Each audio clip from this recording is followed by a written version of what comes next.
नमो नमः। आज की हमारी व्याकरण की कक्षा को हम आगे बढ़ाते हुए आज हम बात करेंगे अव्यय टॉपिक पर।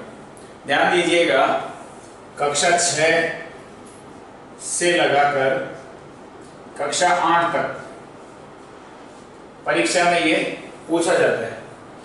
9वीं और 10वीं में भी परीक्षा में ये पूछा जाता है। तो तकरीबन 6 से लगाकर 10 तक सभी कक्षाओं के लिए इंपॉर्टेंट है। जो कोई भी बच्चा इस वीडियो को देखेगा कुछ ना कुछ लेकर जाएगा, इसलिए आप ध्यान से सुनिए। मेरा जो टॉपिक है आज का वो है अव्यय। अब सबसे पहले हम ये बात करेंगे कि अव्यय होता क्या है। हमने जो शब्द पढ़ लिया अव्यय, ये मैंने बोला अव्यय, ये क्या होता है? इसका मतलब ये होता है, हमारे संस्कृत विद्वानों ने इसकी परिभाषा दी कि न व्य इति अव्यय, न व्य इति अव्यय। यानी कि अर्थ जब मैं इसका लिखूंगा तो इसका अर्थ होगा जो खर्च नहीं किया जाता है, जो खर्च नहीं किया जाता है वह क्या कहलाता है? वह अव्यय कहलाता है। अब आपका प्रश्न होना चाहिए, सर ये कहां खर्च होगा? क्या बाजार में खर्च करने जाऊंगा क्या इसको, या विदेश में खर्च करने जाऊंगा? नहीं, आपको ना तो इसको बाजार में खर्च करना है ना विदेश में खर्च करना है। ये व्याकरण की भाषा में कभी भी खर्च नहीं होता, व्याकरण में खर्च नहीं होता। अब आप पूछेंगे सर खर्च कैसे नहीं होगा? खर्च करने का केवल इतना सा मतलब है कि ये कभी भी परिवर्तन नहीं होता, जैसा है वैसा का वैसा ही रहता है। देखिए, इसमें एक बात और लिख रहा हूं, इसमें कभी भी परिवर्तन नहीं होता है। इसमें कभी भी परिवर्तन नहीं होता है जैसे का जैसा ही रहता है। अब है जैसे का जैसा ही कहां रहता है? देखिए, मतलब कि मैंने एक वाक्य लिखा कि रामः गच्छति, मैंने ये लिख दिया रामः गच्छति, रामः गच्छन्ति। तो यहां पर कर्ता है, यहां पर इसके अनुसार क्रिया है, यहां कर्ता चेंज हो गया, क्रिया चेंज हो गई, परिवर्तन हो रहा है। मैंने बोला इदानीम रामः गच्छति, मैंने बोला इदानीम रामः गच्छति, ठीक है। अभी राम जा रहा है, मैंने लिखा श्वः रामः, मेरे इधर चेंज हो जाएगा गमिष्यति, ठीक है। मैं समय के अनुसार जो है, समय के अनुसार मैंने धातु चेंज कर दी, ठीक है। तो देखो हमारा अव्यय क्या कहता है? अव्यय ये कहता है कि काल, लिंग और वचन, ये तीन चीजें, लिंग, काल, वचन, काल मतलब समय, इन तीनों चीजों का अव्यय पर कोई प्रभाव नहीं पड़ता है, अव्यय पर कोई प्रभाव नहीं पड़ता है। अब साहब कैसे? देखो ध्यान से, अव्यय पर कोई प्रभाव नहीं पड़ता है कैसे? जैसे कोई भी समय होगा, चाहे वो वर्तमान काल हो, चाहे भूतकाल हो, चाहे भविष्य काल हो, चाहे आज्ञार्थक हो, चाहे कैसा भी चाहिए अर्थ में हो, वहां पर अव्यय हमारा एज इट इज ही रहेगा, जैसा का जैसा ही रहेगा, कोई प्रभाव नहीं पड़ेगा। हमारा लिंग मान लो, अगर किसी भी लिंग की हम बात करते हैं, पुल्लिंग, स्त्रीलिंग, नपुंसकलिंग, किसी भी लिंग की जब हम बात करेंगे तो वहां पर भी अव्यय पर कोई फर्क नहीं पड़ेगा। तीसरी बात है वचन, एक वचन हो, चाहे द्विवचन हो, चाहे बहुवचन हो, तीनों वचन अगर किसी भी प्रकार से होंगे तो वहां पर भी अव्यय पर कोई प्रभाव नहीं पड़ेगा। यानी कि अब अव्यय की परिभाषा तैयार हो चुकी है हमारे पास साथियों, ध्यान से देखना।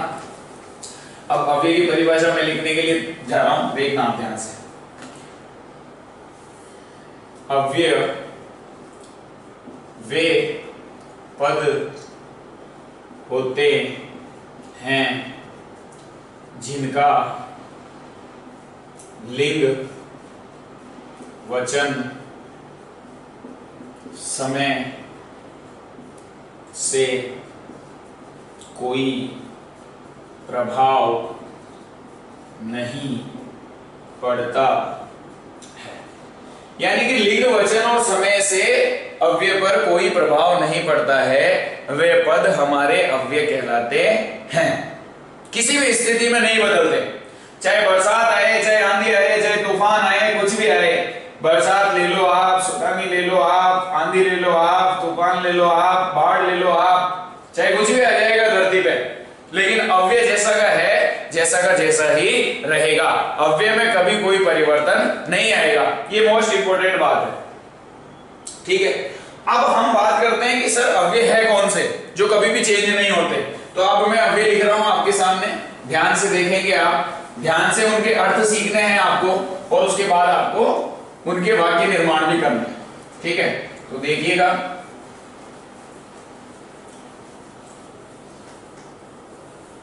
ये साथ देखो, हमने लिखा यहां से यत्र, अत्र, तत्र, सर्वत्र, कुत्र, यदा, कदा, तदा, अपि, इदानीं, अधुना, ठीक है, विना, ठीक है। और क्या हो गया, अधः, श्वः, ह्यः, ठीक है, अधुना, श्वः, ह्यः, सहसा, किंचित, ठीक है, किंचित, सहसा, किंचित, और तथा, पुरा, एवं। ये हमारे पास इतने सारे अव्यय हैं, ठीक है। और तो बस इतना सही है, एक बही और ले लो आप, मोस्ट इंपोर्टेंट है। और बही हो गया, बही के बाद हम थोड़ा सा आगे चलते हैं। बही के बाद हो जाएगा आपका खलु, नूनम, खलु, नूनम, ये हमारे पास अव्यय हैं। और देख लेते हैं, सर्वत्र हो गया, एक इतस्ततः हो जाएगा, इतस्ततः, एक हो जाएगा आपका एव, इतस्ततः एव, और ऊपरी, ठीक है ना, एक हो जाएगा आपका नीचे, ठीक है, नीचे, ऊपरी। और आप ले सकते हैं तू, तू, तू ले सकते हो आप, तू मतलब अभी मैं बताऊंगा तू मतलब क्या होता है ना। और यह हो गया, नूनम हो गया, ये हो गया, कदापि ले लो आप, है ना, कदापि, ठीक है। और ले लो कुतः, सॉरी, यहां लिख लेते हैं, कुतः, कुतः, कुत्र हो गया, अत्र हो गया, और किमर्थम ले लो, है ना, किमर्थम, ठीक है। और शीघ्रम ले लो, किमर्थम शीघ्रम, ठीक है। और उच्चे नीचे हो गया, माँ, माँ ले लो, माँ, वो माँ वाली नहीं, मदर वाली माँ नहीं, माँ मतलब नहीं, ठीक है। तो देखो ये तकरीबन अव्यय हमने कवर कर लिए, ठीक है। इसके अलावा भी कुछ अव्यय होते हैं, वो आप किताब में देखना और उसके अभ्यास करना आप, ठीक है। देखिए, ध्यान से देखिए, मैंने लिखा यत्र, यत्र का मतलब होता है जहां, यत्र का मतलब क्या होता है, जहां। अत्र का मतलब होता है यहां, ठीक है। तत्र का मतलब होता है वहां, ठीक है। सर्वत्र का मतलब होता है सब जगह, ठीक है। और कुत्र का मतलब होता है कहां, ठीक है। तो जहां, कहां, यहां, वहां और सब जगह। तो अब देखो, अब मैं एक वाक्य सेंटेंस निर्माण करता हूं। जैसे हमने आपको एग्जाम में अव्यय दिया जाएगा, आपको एग्जाम में मैंने अव्यय दे दिया कि ये साहब निम्नलिखित अव्ययों पर वाक्य निर्माण कीजिए। परीक्षा में इसी प्रकार के क्वेश्चन आते हैं वाक्य निर्माण पर आधारित। तो मैंने आपको प्रश्न दिया, निम्नलिखित अवयवों के आधार पर वाक्य निर्माण कीजिए। ये 6 लगाकर 10 तक ऐसे ही प्रश्न आते हैं, ठीक है ना, इनमें कुछ चेंज नहीं आता। तो देखिए मैंने कहा कि यत्र पर आप वाक्य निर्माण कीजिए, तो यहां पर यत्र के स्थान पे, यत्र का मतलब होता है जहां, तो मैंने क्या किया, हिंदी में सेंटेंस लिखा कि राम वहां जाता है, राम वहां जाता है। तो मेरा राम जो है वो करता है रामः, वहां को हम बोलते हैं तत्र, रामः तत्र, और यहां पर राम के अनुसार क्रिया लग जाएगी गच्छति, रामः तत्र गच्छति। मुझे यहां लिखना है राम यहां जाता है, तो यहां आ जाएगा यहां आ जाएगा अत्र। मुझे लिखना है राम जहां जाता है, तो ये हो जाएगा यत्र। मैं पूछना चाहता हूं राम कुत्र गच्छति, राम कहां जाता है, तो यहां पर आ जाएगा कुत्र। बात समझ में आ रही है? और मैं कहता हूं कि हवा सब जगह है, हवा सब थोड़ा सा निवेश कर देते हैं। हमने ये निर्माण सीखा। अब देखो मैंने बोला था कि हवा सब जगह है, ठीक है। तो हवा को हम बोलते हैं वायु, सब जगह क्या हो गया, सर्वत्र, वायु सर्वत्र अस्ति। अस्ति नहीं लगाओ तो भी ठीक है और लगाओ तो भी ठीक है। वायु सर्वत्र, आपका मतलब वायु सब जगह है, पूरी बात कंप्लीट हो जाती है। तो सब जगह, ठीक है। हम कहते थे सब जगह पागल है, लो साहब सब जगह है पागल है, सब जगह पागल है, लो साहब क्या करना है, सब जगह पागल है तो सब जगह को बोल दिया सर्वत्र, और पागल को हम संस्कृत में बोलते हैं मूर्ख। अब सब जगह पागल होंगे तो मूर्ख खूब सारे हो जाएंगे, तो यहां हो जाएगा मूर्खाः सन्ति, सर्वत्र मूर्खाः सन्ति, सब जगह पागल ही पागल हो गए। आप बुद्धिमान कहना चाहते हो तो बुद्धि जनाः कर सकते हो, सब जगह विद्वान ही विद्वान है, जैसा आप चाहो वैसा आप कर सकते हो। सोचना आपको है कि हमें क्या सोचना है, ठीक है भाई। देखो इसके बाद हम थोड़ा सा आगे चलेंगे, तो हमारा अगला अव्यय जो है वो हो गया पुत्र, ठीक है। पुत्र और सुनिए, अपन ने ये भी इरेज कर दिया, कोई बात नहीं, चलो। तो यदा, यदा मतलब क्या होता है, जब, और कदा मतलब होता है कब, ठीक है। और तदा मतलब होता है तब, जब कब तब, ठीक है, जब तब कब, ठीक है ना। तो इसका वाक्य कैसे बनेगा कि जब राम गया तब लक्ष्मण आया, जब राम गया तब लक्ष्मण आया। तो जब को हम बोलते हैं यदा रामः गतवान, गया मतलब गतवान, ठीक है ना, या फिर आप लगा सकते हो अगच्छत, ठीक है ना, गया ये आपका लंग लकार हो गया, ठीक है ना, तो अगच्छत बनेगा। तदा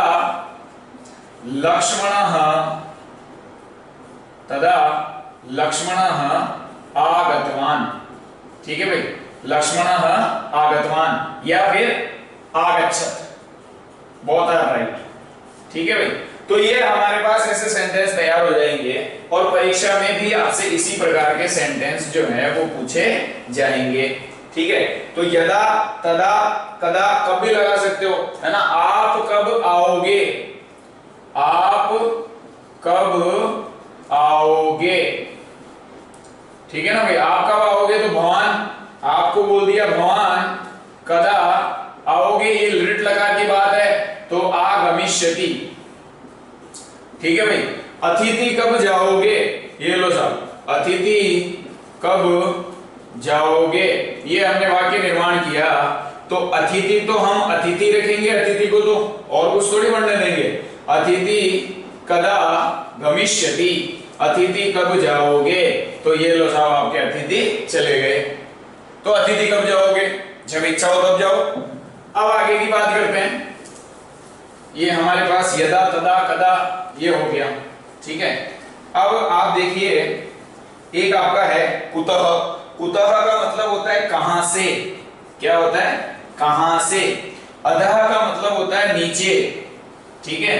श्वः का मतलब होता है आने वाला कल, आने वाला कल, ठीक है।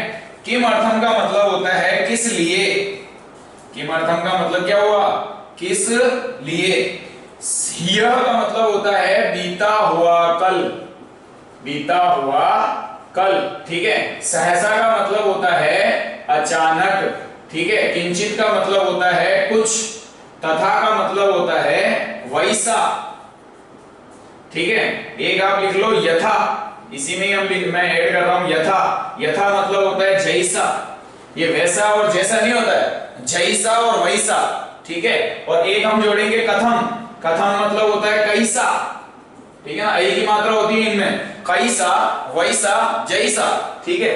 तो सारा काम ऐसा, ठीक है। तो पूरा मतलब हो गया आपका पुराना, एवं मतलब ही, या इस प्रकार से, इस प्रकार, ठीक है। बही मतलब हो गया आपका अर्थ बाहर, शीघ्रम मतलब जल्दी, ठीक है ना भाई, ये हो गया आपका जल्दी। खलु मतलब निश्चय, ठीक है। और नूनम मतलब भी निश्चय, ठीक है। इतस्ततः मतलब इधर उधर, इधर उधर घूमने की कोई काम नहीं, ध्यान से सुनो और ध्यान से समझो। एव मतलब ही, ऊपरी मतलब ऊपर, नीचे मतलब नीचे, ठीक है भाई। ये तू मतलब तो, ठीक है। कदापि मतलब, कदापि मतलब हो जाता है कभी भी, ठीक है। मैं कभी भी नहीं पढ़ूंगा, पढ़ना तो तुझे पड़ेगा, ठीक है ना, तो पढ़ कभी भी। मां मतलब होता है मत, ठीक है, मत करो, ठीक है। वार्तालापम मां, बातें मत करो, ठीक है ना। बहुत सारी चीजें हम बना सकते हैं। तो ये हमने खूब सारे अव्यय के अर्थ पढ़ लिए, समझ में आ रही है। अब ये अर्थ के अनुसार हम वाक्य निर्माण करेंगे। देखो मैं एक एक वाक्य निर्माण करके बता रहा हूं, बाकी के सारे आपको करने हैं, ठीक है। तो देखो कुतः, ये हमने बना दिया कि राम, छोड़ो राम का नाम ज्यादा ले लेंगे हम, थोड़ी देर श्याम का नाम ले लेते हैं। तो मैंने लिख दिया श्याम कहां से आता है, श्याम कहां से आता है, तो श्यामः, फिर लिख दिया साहब आगच्छति, ठीक है, क्योंकि राम करता करता है ना, श्याम करता के अनुसार क्रिया चलेगी, तो श्यामः आगच्छति, और कुतः हो जाएगा आपका यहाँ पर, तो श्यामः कुतः आगच्छति। मैं आपसे पूछता हूं भवान कुतः आगच्छति, आप कहां से आते हैं, तो आप कहां से आते हैं, तो आप आपका जो है वो स्टेशन, जो रहने वाला जो प्लेस है उसके आगे आप लगा दोगे। जैसे अहम, मैं मेरी बात कर रहा हूं, अहम व्यावर्तः आगतवान, मैंने ये लिख दिया, ठीक है ना भाई। अब मैं व्यावर से आता हूं, अब आप पाली से आते हो तो आप लिख दो, यहां पर लिख दोगे पालीतः, ठीक है। अगर कोई जैतारण से आता है तो जैतारणतः, ठीक है। अगर कोई रावड़ियावास से आता है तो रावड़ियावासतः, ठीक है ना भाई। तो ये हम लगा सकते हैं, समझ में आ रही है। तो व्यावर्तः, पालीतः, जैतारणतः, कोई पाकिस्तान से आता है तो पाकिस्तानतः, वहां से भी आ सकते हो, ठीक है ना। तो आपको केवल ये लगाना, ये हमारे सेंटेंस भी बना लिया और इसका उत्तर भी मैंने आपको दे दिया कि उत्तर कैसे देते हैं, समझ में आ रही है बात। देखो फिर हम थोड़ा सा आगे चलेंगे, तो हमारे पास अव्यय है श्वः। श्वः का मतलब क्या हुआ, आने वाला कल, ओके, आने वाला कल। तो आने वाला कल क्या, जो भी आएगा तो अच्छा ही आएगा ना भाई। तो ये लो श्वः, श्वः प्रधानमंत्री महोदयः आगमिष्यति, ऋट लकार की बात कर रहे हैं ना भाई, भविष्य काल की। तो साहब हम कल सुबह प्रधानमंत्री को बुला लेते हैं, तो कल प्रधानमंत्री महोदय आएंगे, तो ये आगमिष्यति हो जाएगा। और ये श्वः मतलब आपका आने वाला कल, तो ये प्रधानमंत्री को बुला लो और बोल दो आप। अब इसके आगे देखो किस किस को बुलाते हैं, ये हो गया, ये कुतः भी हो गया। अब देखो किमर्थम, किमर्थम मतलब किस लिए। तो देखो आप किस लिए पढ़ रहे हैं, आप किस लिए पढ़ रहे हैं, किस लिए पढ़ रहे हैं। तो देखो आपको बोलते हैं हम भवान, किस लिए को बोलते हैं हम किमर्थम। ये लो साहब भवान किमर्थम, और आप अगर एक हैं तो यहां पर एक वचन की क्रिया लगाओ, आप दो हैं तो दो की क्रिया लगाओ, आपसे हम बहुवचन को भी ले सकते हैं, तो यहां पर आप हम लगा सकते हैं पठसी पठतः पठत, ये पठत, ठीक है भाई। तो ये हमने इसकी क्रिया लगा दी, ये हमारी बात हो गई किमर्थम की। तो आप यहाँ किस लिए पढ़ रहे हैं, आई डोंट नो, ठीक है। इसके बाद हम बात करते हैं ह्यः की। ह्यः मतलब बीता हुआ कल। बीता हुआ कल में क्या बनेगा, ह्यः वयम सर्वे अगच्छत अगच्छताम अगच्छन्, वयम सर्वे कहाँ जाएंगे, कहीं पर भी चल जाओ, राबड़िया वास चल जाओ, राबड़िया वासम गतवन्तः, ये भी सही है। और अभी मैंने बताया अगच्छन्, ये भी सही है, बोथ आर राइट, ठीक है ना। इसका मतलब भी हम होता है गए और इसका मतलब भी होता है गए। तो वयम सर्वे राबड़ियावास गतवन्तः, हम सबके सब कल रात को राबड़ियावास गए, ठीक है। ये मेरी बात है, आपको जहां जाना है वहां आप जा सकते हैं। चलो अब आगे की बात क्या है, सहसा मतलब अचानक, ठीक है। सहसा एकः सिंहः आगच्छति, ठीक है, अचानक से एक शेर आता है, तो ये हमारी अचानक वाली बात हो गई।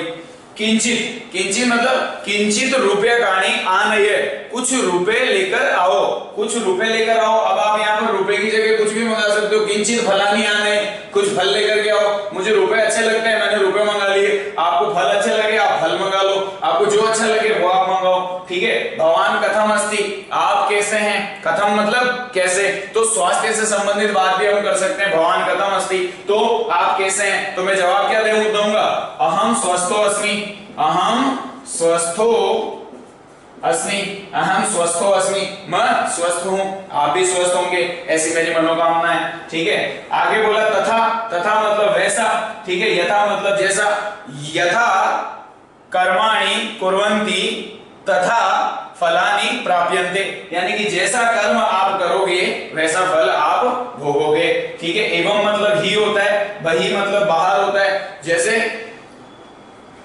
सह नगरात बहि गच्छति, वह नगर से बाहर चला जाता है। सह नगरात बहि गच्छति, वह नगर से बाहर चला जाता है, तो हमारा ये बहि का प्रयोग है। आगे देखो शीघ्रम, शीघ्रम शीघ्रम गच्छन्तु, जल्दी जल्दी चले जाओ, शीघ्रम शीघ्रम आगच्छन्तु, जल्दी जल्दी आ जाओ, शीघ्रम शीघ्रम पठन्तु, जल्दी जल्दी पढ़ो, शीघ्रम शीघ्रम खादन्तु, जल्दी जल्दी खाओ, ठीक है। तो ये आप शीघ्रम से वाक्य प्रयोग किया, ये किया, ये किया। इधर देखो कुछ और है, मैं बता देता हूं। खलु मतलब निश्चय, निश्चय मतलब फिक्स, ठीक है ना। निश्चय ही राम आज खाना खाएगा, तो खलु रामः भोजनम खादिष्यति, निश्चय ही राम आज खाना खाएगा, खलु रामः भोजनम खादिष्यति, निश्चय रूप से राम भोजन खाएगा। अब एक चीज ध्यान रखना, चाहे आप खलु लगाओ चाहे नूनम लगाओ, बात एक ही है, दोनों का मतलब निश्चय ही है, ठीक है ना। फाइनली रूप से राम भोजन आज खा ही लेगा, ठीक है, आप भी खा ही लोगे। इतस्ततः मतलब इधर उधर, जब भी हमारा पढ़ने का मूड नहीं होता है तो हम क्या करते हैं, देखो मैं जो सेंटेंस लिख रहा हूं देखना, हम इधर उधर घूमते हैं, तो हम क्या हो गया, वयम इतस्ततः भ्रमन्ति, हम इधर उधर घूमते हैं, क्योंकि काम तो बहुत सारे हैं लेकिन फालतू बातें करनी होती है, तो सीधी सी बात है इधर उधर घूम लो, तो वयम इतस्ततः भ्रमन्ति। जब भी आप कभी मार्केट में घूमे, कहीं भी घूमे, फालतू घूमे, तब इस वाक्य का प्रयोग आप जरूर करें कि वयम इतस्ततः भ्रमन्ति, हम इधर उधर घूम रहे हैं, हम इधर उधर घूमते हैं, ठीक है ना भाई। इसके बाद एव ही है, छोटा सा अव्यय है, राम ही जाएगा, रामः एव गमिष्यति, ठीक है, एव राम ही जाएगा, रामः एव गमिष्यति, श्यामः एव आगमिष्यति, श्याम ही आएगा और कोई नहीं आएगा, ठीक है ना, वो वाली बात है।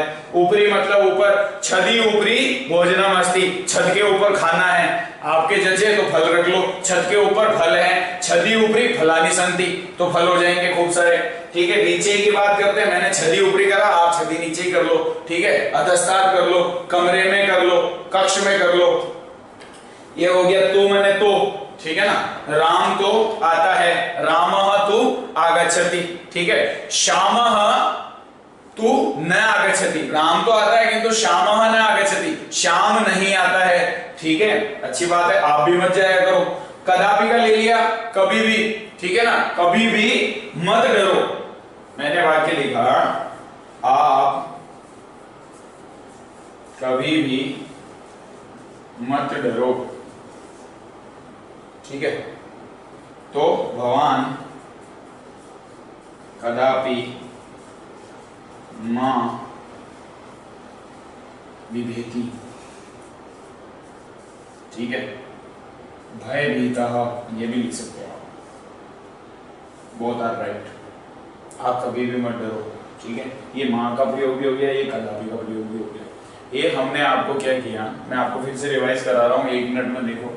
मैंने आपको अव्यय लिखा, अव्यय की परिभाषा बताई, परिभाषा बताने के बाद वो कहाँ प्रयोग होता है, कैसे प्रयोग होता है, किस काल में, किस लिंग में, किस वचन में प्रयोग होता है, ये बताया। इसके बाद मैंने इतने सारे अव्यय लिखे, इन सबका मैंने आपको अर्थ बताया। अर्थ बताने के बाद मैंने आपको हर एक अव्यय का एक एक वाक्य निर्माण करके बताया, चाहे मौखिक बताया चाहे लिखित बताया। आप इस वीडियो को ढंग से सुनेंगे तो आपको वापस रिवाइज हो जाएगा कि मैंने किस अव्यय के लिए किस वाक्य का, किस प्रकार का वाक्य निर्माण किया। आपको वही वाक्य सुन करके उसी प्रकार के वाक्यों का निर्माण करना है, तो आप आराम से अव्यय पद सीख जाएंगे। ठीक है, हमारा टॉपिक अव्यय का यहां से लगाकर यहां तक समाप्त होता है।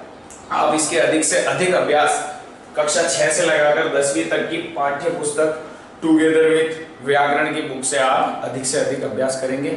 आज तक के लिए धन्यवाद।